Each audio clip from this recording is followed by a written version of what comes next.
Good morning, everybody. Welcome to this session where we're really going to be focusing on why facts don't move people, but feelings do. And this really is in the context of first meetings.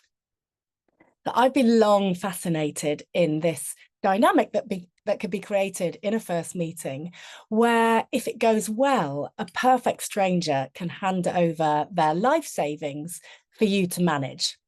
So what has to happen for that exchange to go ahead? Well, it turns out that actually there are four things that perfect strangers want from a first meeting. And if you can deliver them, you can expect a conversion rate of around 71%. So I shall reveal those as we go through. So if we haven't met before, hello, I'm Melissa Kidd, and I specialize in helping those in the finance sector to communicate more effectively. And I'm particularly interested in this first meeting communication. My background was copywriting. So my first job, I used to write the words on people's websites and brochures. And I got really interested in what is the language that we can use to change behavior. So I went off and I studied psychology and NLP and then trained to be a coach. And now I've blended my communication skills with my coaching skills and specialized in the finance sector, because I could really see there was quite a difference in what people were writing and saying and what people were actually understanding and doing. Now, in May, I did some research and I spoke to about 100 advisors about their first meeting process. I was really interested in, what challenges they faced and what things did they find difficult and what was their process. And we were talking a little bit about that research, but I don't want to talk too much about me today. If you'd like to find out more about me, that's my LinkedIn profile. So do scan that if you'd like to connect. So in today's session, I want to cover some common mistakes that I see advisors make fairly often when it comes to specifically communicating their value. Then we'll look at how do you strike the right balance between facts, feelings, and then framing your value so that clients really feel that benefit. They can really experience it. They really see it before getting bogged down in the detail and the technicalities. And then lastly, I'll show you my process to help you convert more first meetings. So it is being recorded. I'm going to send the replay to all of you who registered. I'm going to present for about 30-ish minutes, and then we can have some questions at the end. But I will ask for a little bit of input as we go, and you can use the chat to do that. So why does this matter? Why should we be focusing on first meetings? Well, when you look at the average lifetime value of a client, it turns out that this really is one of the most profitable activities that you can do. These lifetime values are really quite conservative estimates, partly because they don't also take into account the referral opportunities that no doubt are coming your way, because I have no doubt you're all doing really well. But not only that, churn in this industry, in this profession, tends to be quite low. We tend to hold on to our clients for fairly long periods of time. So essentially, they're very profitable activities to get right. And what Morningstar's research showed that prospects typically only speak to one or two people before making a final decision. So the stakes are pretty high. You don't really want to be rehearsing in front of them. So how I carried my research out, I'm just giving you some context to why I'm focusing on this. I put a shout out into my newsletter, which is called Humanizing Money, basically asking if anyone would give me 30 minutes of their time. I then asked, are they happy with their ratios, their conversion ratios? I then asked them to describe their process, and if any areas of that process gave them any sense of discomfort or unease, or which bits they found particularly challenging. I then analysed my data for themes, and then I drew on a lot of existing research that's out there around first meetings, but there isn't so much around how to actually run these meetings. So in terms of my findings, the top finding was that most people said they weren't converting as regularly as they would like, and they just weren't sure why. So when I asked them what their top challenges were, these were the 5 areas of discomfort. So the first was communicating their value effectively. And that's really why I've created this session, to help begin to address this challenge. Then related to that, of course, is discussing fees. Then related to that is asking for the business. Then following up, if you can have a really good meeting, the prospect can be making all the right noises. And then crickets, like absolutely nothing, excuse me. So how do you communicate in that context without sounding like a pest, but keeping professional? So how do you do that? And then the fifth challenge was really, well, how do you get the right people in the top of the funnel in the first place? So let's focus on the value piece. How do we communicate our value so that essentially when the person's sitting across from us, their decision to move forward is relatively straightforward. It's relatively easy. So to answer this question, I'm going to begin by looking at how we actually make decisions, what happens in the brain. Now, you might know that within our brains, we've got three types of brains. We've got our oldest brain, which is our reptilian brain, and this is responsible for our instincts. This is our fight, flight, freeze instinct response designed to keep us alive.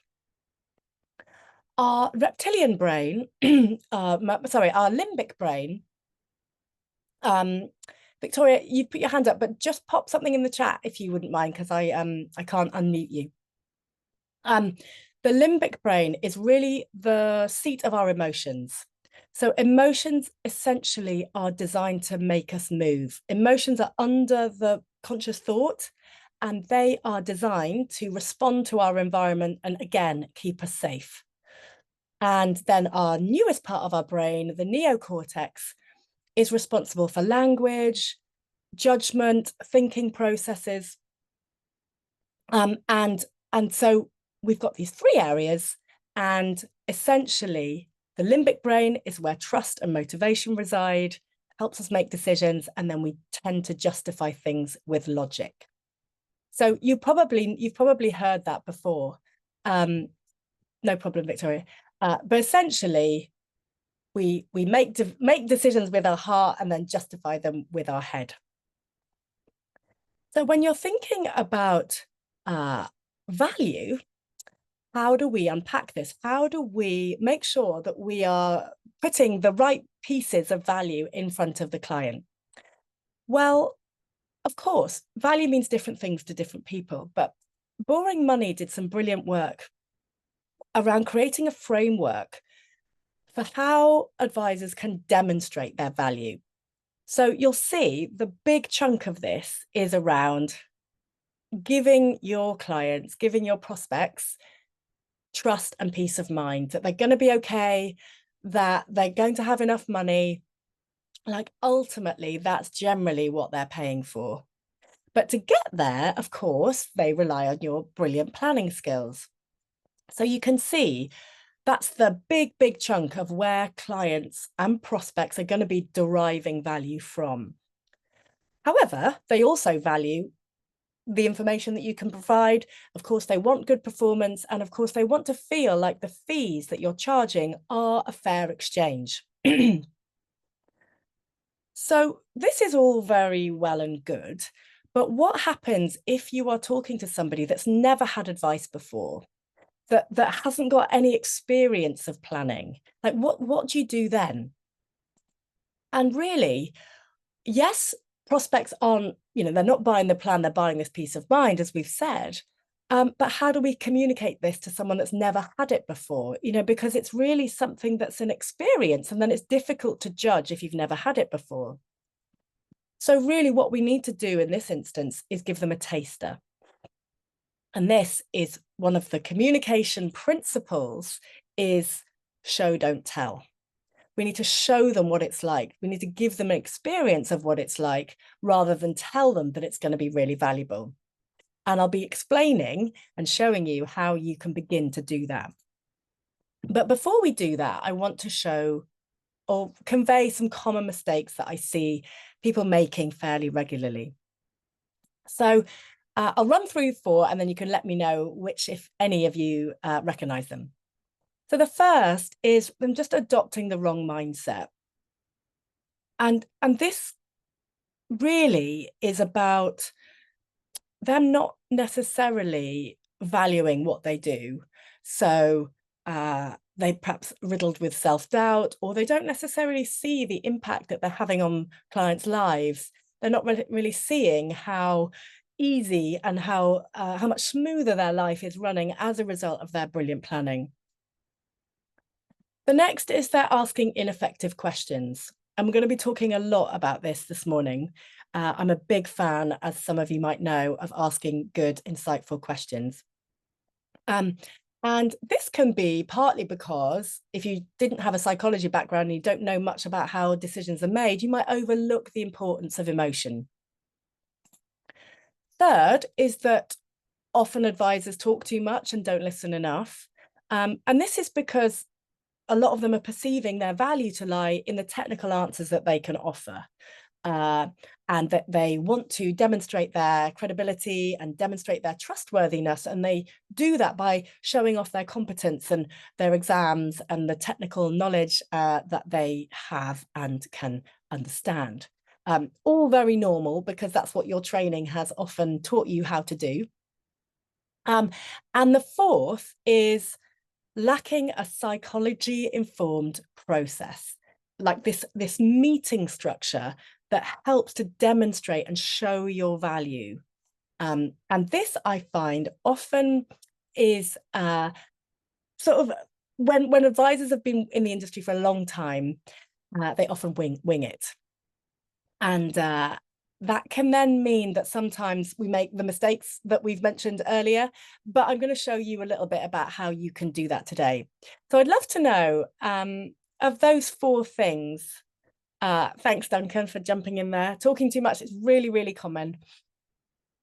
Often it's done because we, are very enthusiastic about what we have to say.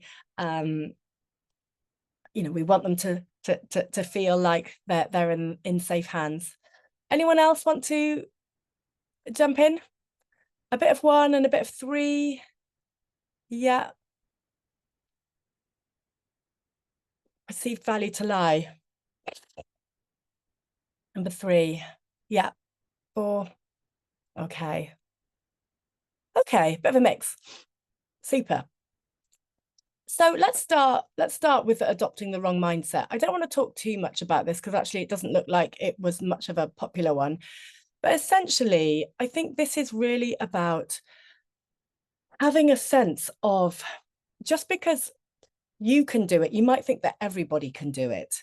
And there is sometimes this sense that we have as humans that because we find it relatively easy, we kind of undervalue or underplay the skills and the talents and the expertise that we have. And so that might be going on. It might be you're suffering a little bit with imposter syndrome. There could be lots of reasons why you're feeling a little bit unsure of the value that you can bring. I'm doing quite a lot of work with firms at the moment who are changing their fee structure. And it's coming up a lot that people and advisors want to quickly discount their fees because they just don't feel like they can charge that. They feel like it's not a fair exchange. And I think that's for lots of reasons, which we're going to be talking about a little bit more today. But I think, yeah, that being in the wrong mindset can be quite unproductive when it comes to communicating your value. And I'll show you why. What I wanted to spend a lot of time on today, though, was asking these ineffective questions. So I have been studying, not studying, I guess, but very inspired by Neil Parker for many, many years. And he makes this distinction between human questions and technical questions. So when people first come through the door, when they first sort of call you up and say, they want to come and see you or they've got an issue, typically, as you will well know, they are normally asking technical questions. Should I go for a drawdown? Should I go for an annuity? Is this a good fund?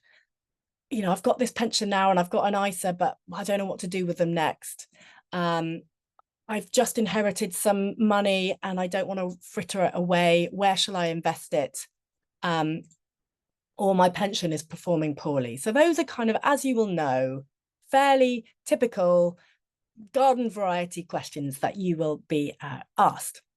And the characteristics of a little question, a little technical question, are that they normally have a product in it, or there's some sort of transaction possibly in the question. They're fairly generic. And the answer to that question can be found externally, through an advisor, through Google, through a textbook. So they're the kind of hallmark / characteristics of little questions. Now, because you're really well trained, it can be extremely difficult for you to just listen to those questions without jumping in to answer them, because as often many people got into this industry because you want to help people. It's a very noble profession. And when you hear a question that you can answer, it becomes very tempting to dive in and try and answer it. I'm going to encourage you to try not to do that, because I think if we get focused on the little technical questions, we can then miss actually the value that they're really after. And this is where the big human questions come into it, because actually people often, what they're really asking is, do I have enough? And will I always have enough? And the characteristics for these questions, as you can see, is that actually these are about life. These aren't really about transactions. And the client has the answer to these questions very often. You don't know what kind of lifestyle they want to have, or you don't really know what they really want the money for. But it's your job to be asking them other questions to help draw that out of them, and to demonstrate that actually there are some missing pieces in their thinking process, which you can help provide. And that's often once they've thought, actually, yes, that is the question that I want to ask. Actually, I hadn't really realized that is actually fundamentally the question that I'm asking. And then you're able to demonstrate how you can add value by helping them get there. So essentially, when we're thinking about, how do we turn technical questions such as, which pension shall I choose, into human ones, we need to take them on this kind of mindset shifting journey. So people might be coming to you thinking they're going to be asking about money, but actually in this first meeting, what we're looking to do is taking them on a mindset shifting journey that's away from these small questions into thinking about what are the bigger questions that they actually are asking. And so this is where your skill needs to sort of be honed, and we need to practice in how do we probe into these sort of technical questions to turn as many of these unknowns into knowns. So, as an example, well, what would an ideal retirement look like? So I think that a big part of this first meeting is getting agreement on the actual questions that we're answering. And that's really where they're going to perceive the value.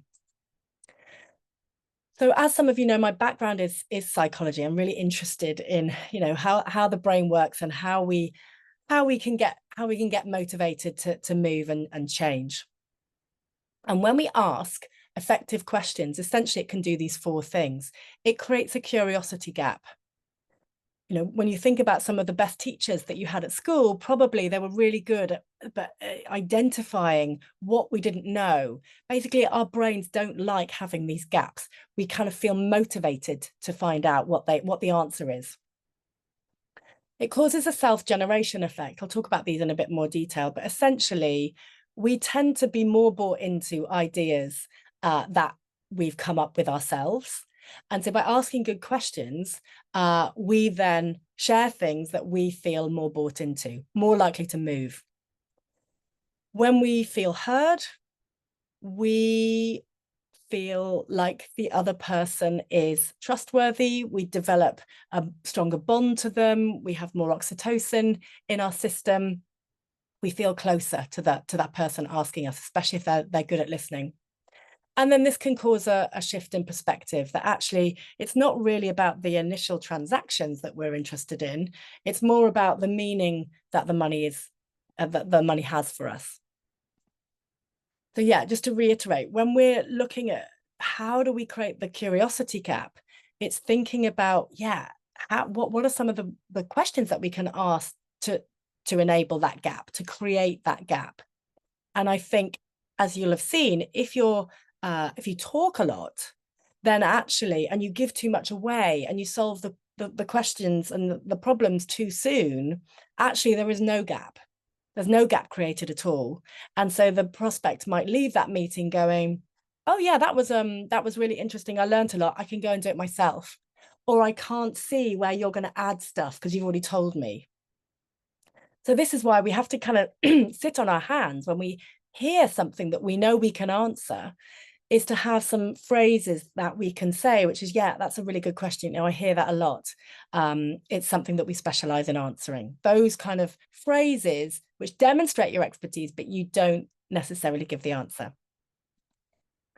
As I mentioned, when we're asked a good question and we start, thinking about the answer and voicing our words, then we start to own those ideas a bit more. They become a bit more crystallized in our mind.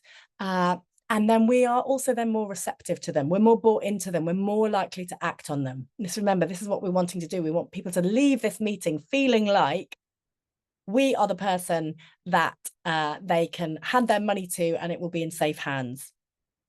So making sure that they feel safe, that they feel able to talk about what's important to them, to talk about why they want to do certain things. All of those things really important for that limbic system in our brain. When we feel listened to, again, we get that oxytocin in our brain. It creates this safety. And it's also signaling to the prospect that actually you, Mr. Prospect or Mrs. Prospect, matter more than your money. These bigger human questions are about their life and the impact that they want their money to have, not necessarily just is it growing? Do you need it to be in this pot or that pot? And yeah, as I mentioned, turning little questions into big questions is moving from problem solving into meaning making. So that's why I'm a big fan of making sure that you've got some good questions. You've got a process by which you can turn little questions into big questions and delicately probing to kind of help the client see that, or the prospect to see that they haven't necessarily got all of this figured out and they need your help and they need your process to give them the answers. So when we talk a lot and we don't listen enough, as I mentioned, we can spend a lot of time answering those technical questions, and we don't create that gap. Or sometimes what happens is we identify a need, and then we go, oh, but they haven't got a tax strategy in place. Oh, and they haven't got protection, and oh, they've got no estate planning involved. So actually, I could do all of these things. And while that often comes from a well-meaning place, what it can actually do to the client is go, oh my gosh, that is so much. I feel completely overwhelmed. I'm not going to do anything.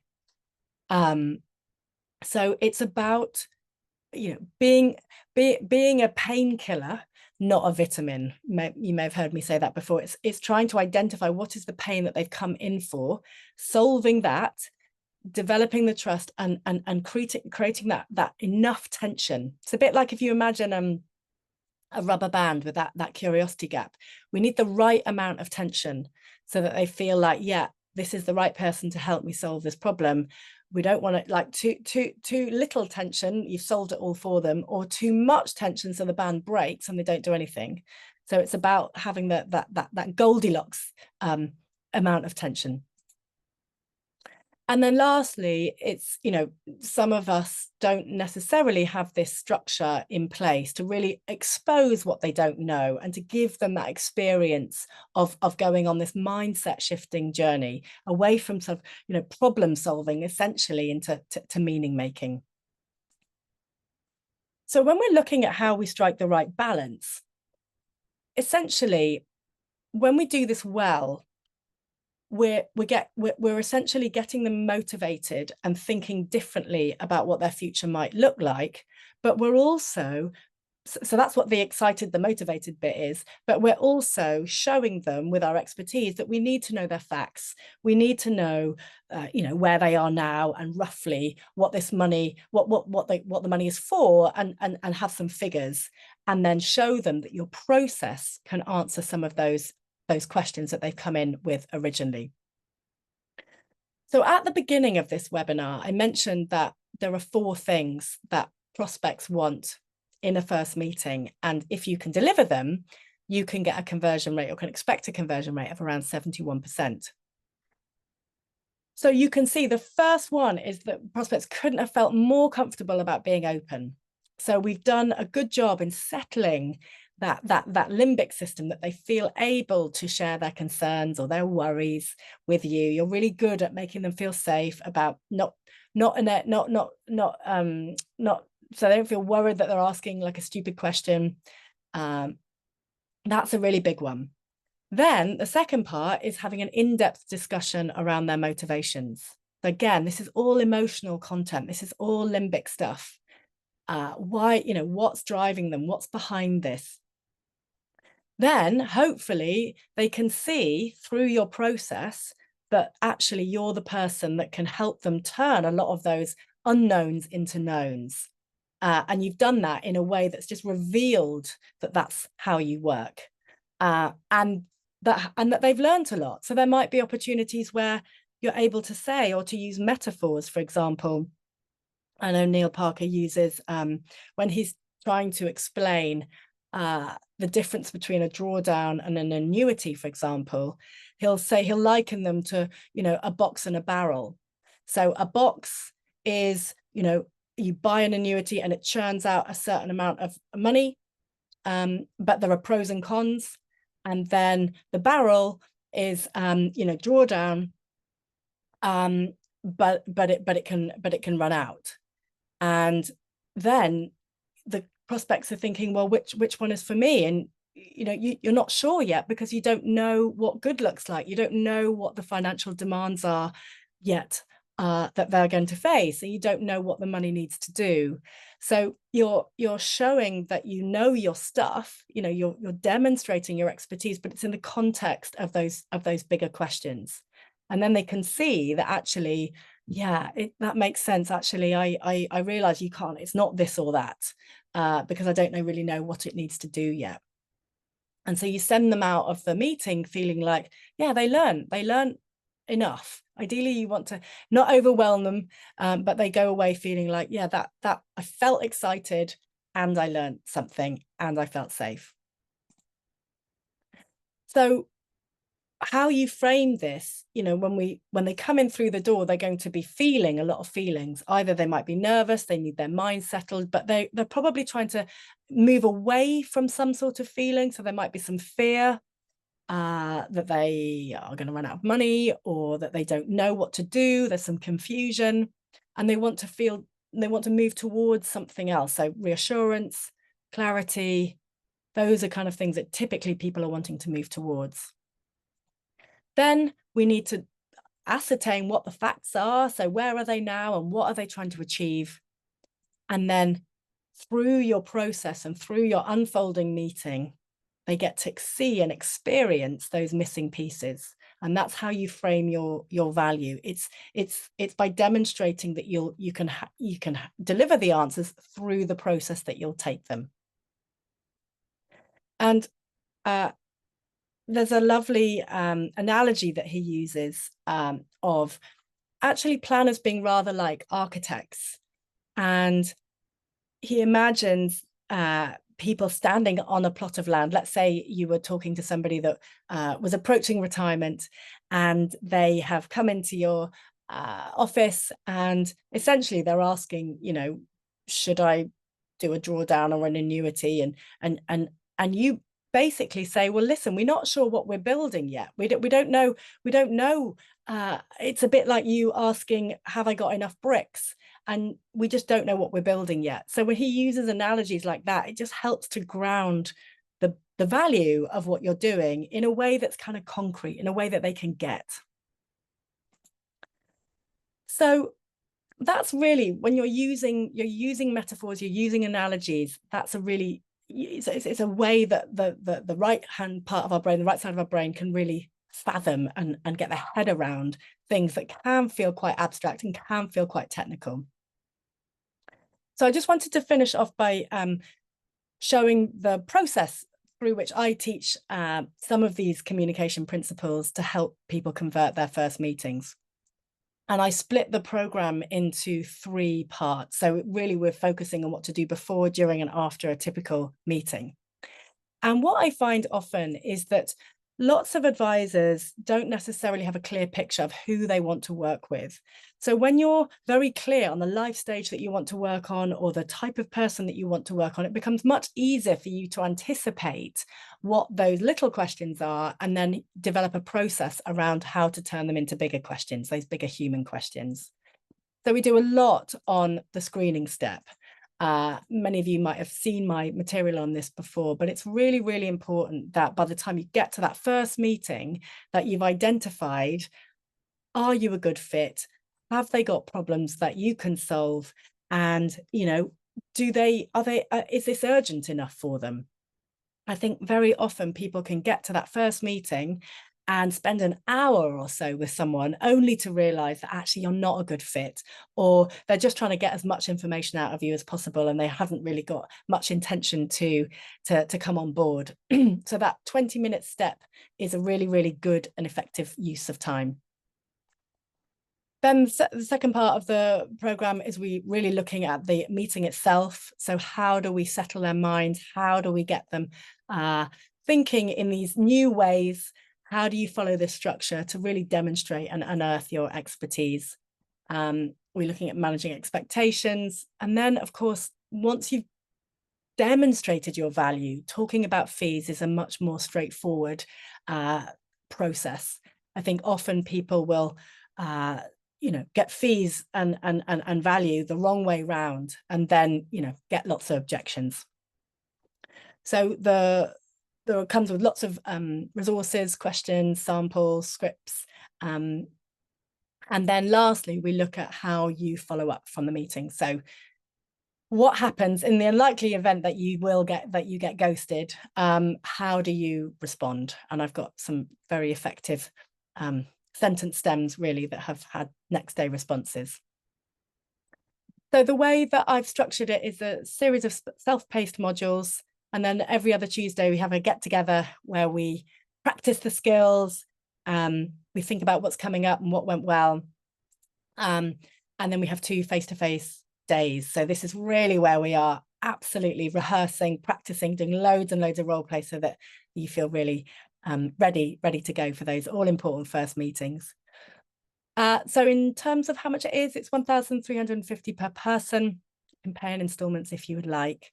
And yeah, you can see just getting one new client should technically pay for itself. So just to recap what we've covered, this meeting, I believe, is one of the most profitable that you can, the activities that you can do. And therefore, the communication skills needed to run them are really among the most valuable that you can develop. And for your prospects, it's potentially also one of the most life-changing meetings that they can have. Once they've got you on board, their life will hopefully run much smoother. They'll be able to sleep easier at night, knowing that you're next to them, you're a sounding board. You've reassured them that they're hopefully going to be okay, and if they're not, you've got a plan to make sure that they are.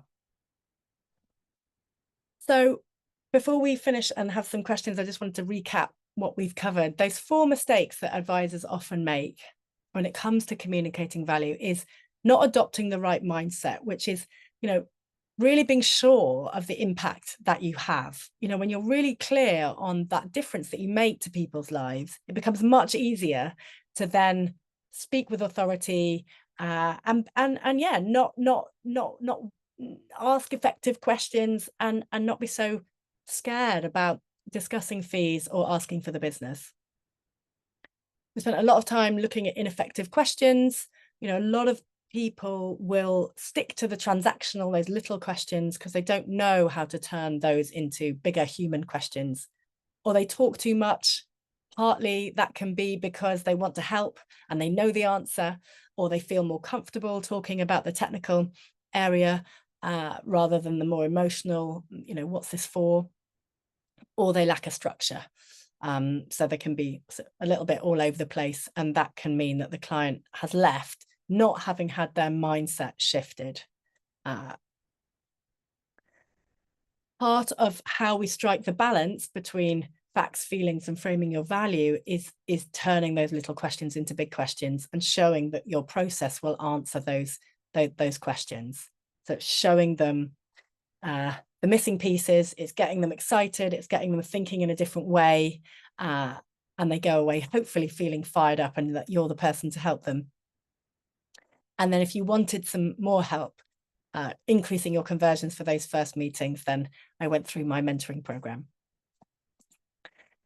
So I'd like to just leave you with a quote. Anton Chekhov's advice to other writers, don't tell me the moon is shining, show me the glint of light on broken glass. So ultimately, what we're trying to do when communicating value is showing, not telling. So does anybody have any questions? If you do want to find out more about the program, just scan that QR code. I'm going to be onboarding the next round of people next week. So do book a call if you'd like to find out a bit more. But yeah, now I've got some time for questions. If anyone has any, you can pop them through the chat.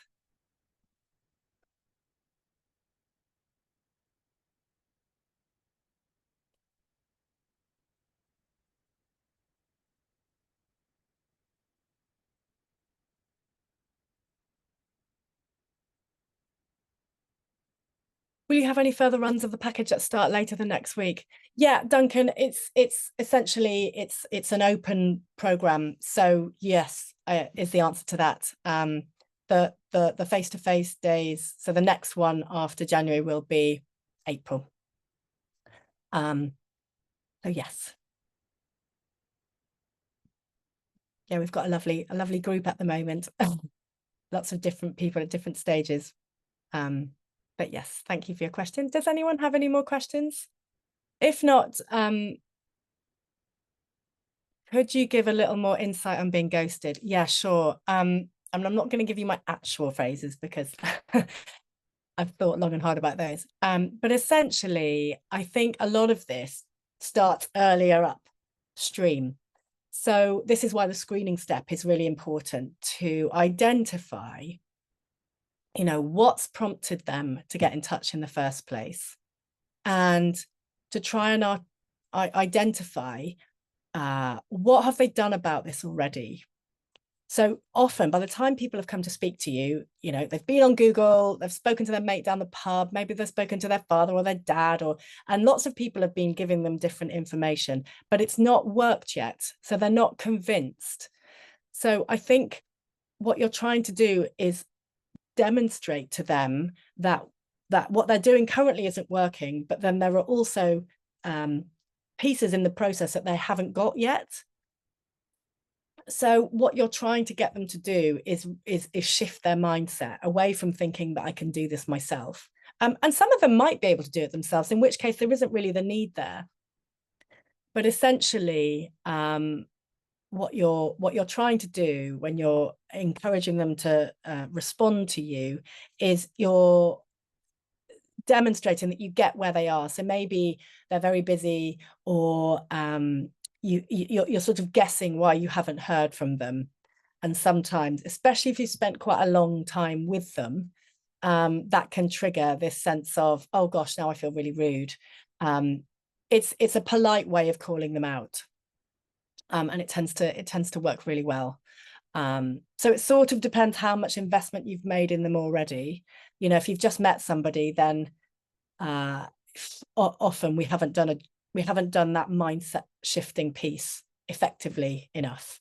What we don't want to do is sort of be in that convincing mode. We want them to feel like when they're with us and they've gone through our process, that they feel like, gosh, I must work with that person. They absolutely understand my position. They've actually made me think about things that I've not thought about already. They specialize in this area. gosh, no one's explained it to me like that before. And so you're not convincing them. They just see like it's the next logical step. Yeah.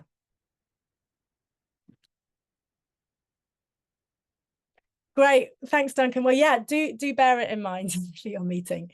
Super. Well, I said we'd be 45 minutes, so hope that helps, Ben. I mean, ghosting, I think is yeah, it happens a lot. I think it happens a lot, but I think, you know, the questioning needs to start earlier upstream. We're not often identifying the need or the urgency or the fit well enough, or identifying the gaps in their mind so that it feels like working with us is the next step. Great. Well, we'll be keen to start this program in the new. Okay, great, lovely. All right. Well, thank you ever so much for coming along. And yes, I run webinars every month. So yeah, look out for the next topic. All right. Thank you so much. Take care. Bye-bye.